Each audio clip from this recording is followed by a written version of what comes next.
Gonna be doing a weird deck profile today on my PSA graded Yu-Gi-Oh deck, so yeah, check it out.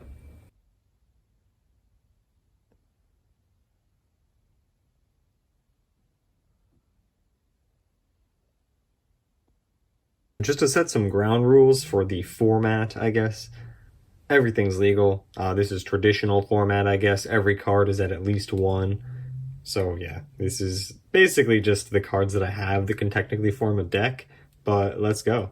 Starting off with the monsters, we've got one DD Crow in the main deck, just to deal with whatever, catch our opponent off guard. Got one Rescue Cat. We cannot resolve the effect of this, but we can normal summon it, which is more than a lot of cards in our deck. We've got Sinister Serpent as the next card. Oh yeah, any language is legal in this format as well. So Serpent is one of the better cards. Mystical Elf White Lightning. This is the most obscure card in here for sure. It's 2000 defense is all you really need to know, and it also has slight synergy with Blue Eyes. We run the Head of Exodia. I guess we can confuse our opponent about what build we're on. This is the only Exodia piece we run. We have the one Gladiator Beast Rediari. We don't run any other GBs, but I guess if we Monster Reborn a Gladiator Beast, we can tag into this, or it's just a normal summonable monster. Jetroid. If this thing is targeted for an attack, you can activate traps from your hand. And then also, it has 1800 defense, so it's not atrocious. Celtic Guardian. Brow. This is 1400 and you can normal it, but also I guess it sort of punishes Delinquent Duo. Like imagine your opponent activates Duo and you have Brow and Sinister Serpent. One Axe Raider. Swing for 17. Another slightly obscure card, Toy Magician. So you can set this in your back row, and if your opponent MSTs it, then you special it. Or if you set it face down and flip summon it, it can pop back row. So this is some back row removal in the deck. One Giant Red Sea Snake as a 1800 beater. One Giateku Megami or whatever. So yes, this is an 1800 one tribute monster, but it has synergy with that Mystical Elf card, and also I'm working with a pretty limited card pool here. We run a copy of Harpy's Brother to swing for 18 as well. We've got a Luster Dragon that can swing for 19 as a normal summon. Random copy of Dark Magician Girl. I guess I contribute for it, you know? Attack for 2000. One of the best cards in the deck for sure is Cyber Dragon. Another card that is like legitimately decent, Vanity's Fiend. We run two copies of Blue Eyes White Dragon. You can tribute summon for it and swing for 3000, or there's a little bit of synergy with cards like Monster Reborn or that Mystical Elf card. And then the final monster is a copy of the Obelisk the Tormentor with the effect. So you can't respond to the summon of this, and it can't be destroyed by card effects, basically. Or no, it can't be targeted. You have to have Hardened Arms Dragon to make it not be able to be destroyed. So it can't be targeted by card effects at all, and you can't respond to the summon. 4K beater. If you get Obelisk on board in this format, you might be doing pretty good.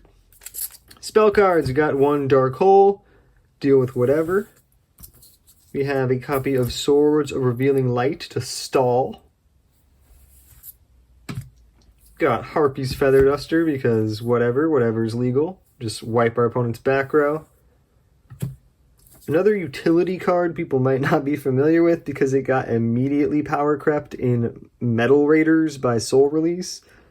Gravedigger's Ghoul. Select two monster cards from your opponent's graveyard and remove them from play.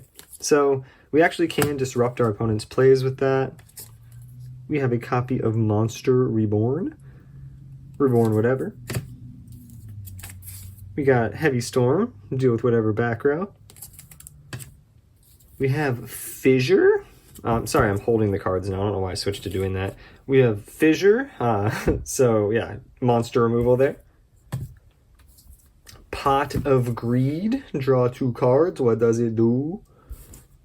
Goblin's Secret Remedy. Now we're getting into cards that are like, okay, so this card, technically we can resolve the effect. If we're in time or something, we gain 600.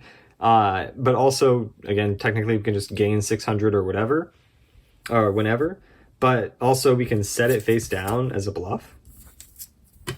And then the next 4 cards, really, we cannot use. So 2 Polymerization, 1 Flute of Summoning Dragon, and 1 Revival of Dokuro Rider, the ritual spell for one of the tournament pack. And Dokuro Rider, straight up the name of the card.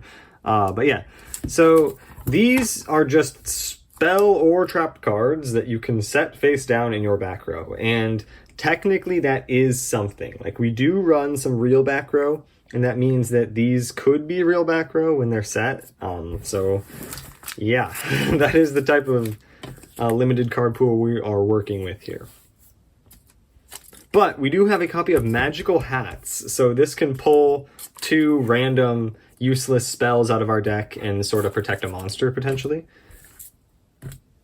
We have a copy of Skill Drain, shut down our opponent's strategies. Mirror Force, one of the best cards in the deck. An actual good card. We have a copy of Divine Wrath, which A, serves as like monster effect negation, but also a discard outlet to set up for Reborn and Blue Eyes or like whatever. And then the final 2 cards we have are 2 copies of Dust Tornado. So again, some decent cards that actually could like, you know, sway a duel. Like, these could make it into a real good deck. So yeah, that is the PSA graded deck profile. If anyone wants to post their graded deck profile, we could potentially play on Dueling Book and see who would win. The only cards that I considered for the deck but didn't run that I have are Kazijin and Suijin, just because they're like, they have an okay effect, I guess, as 2 tribute monsters. And then because I'm running the Dark Magician Girl, I guess I considered the Dark Magician Engine or whatever, but what are we doing here? If you watch this, I appreciate it.